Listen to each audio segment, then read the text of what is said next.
हुजूर अकरम सल्लल्लाहु अलैहि वआलैहि वसल्लम की 1500वीं विलादत बासादत के सिलसिले में रहमत लिल आलमीन कॉन्फ्रेंस शंग्रीला स्कर्दू में मुनक्किद हुई, जिसमें खित्ते की इल्मी, अदबी, सियासी और मुख्तलिफ शोबाहाए जिंदगी से ताल्लुक रखने वाली शख्सियात ने शिरकत की।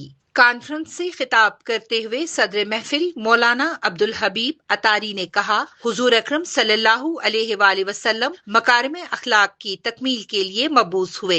आपने अपनी पूरी जिंदगी में अमलन अखलाक के आला नमूने दिखाए, जिनसे मुतासिर होकर दुनिया भर में लोग जोक दर जोक दायरे इस्लाम में शामिल होते चले गए। हमें उम्मती होने के नाते आपकी सीरत तैयबा पे अमल पैरा होते हुए अपने अखलाक व किरदार में मुस्बत तब्दीली लाने की जरूरत है।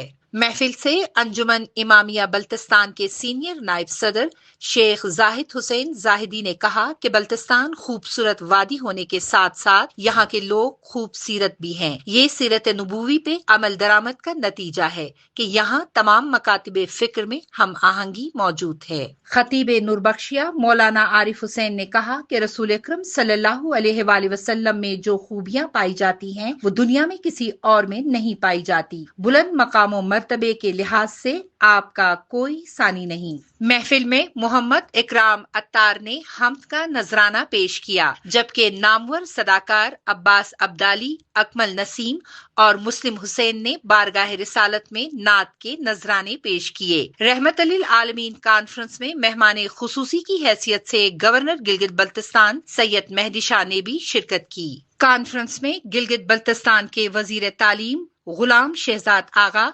मुख्तलिफ मकातिब फिक्र के उलमा और इल्मी व अदबी शख्सियात ने बड़ी तादाद में शिरकत की। ये बाबरकत महफिल इख्तिताम तक दुरूद व सलाम की सदाओं से गूंजती रही। कौसर परवीन, सियाचिन टाइम्स, स्कर्दू।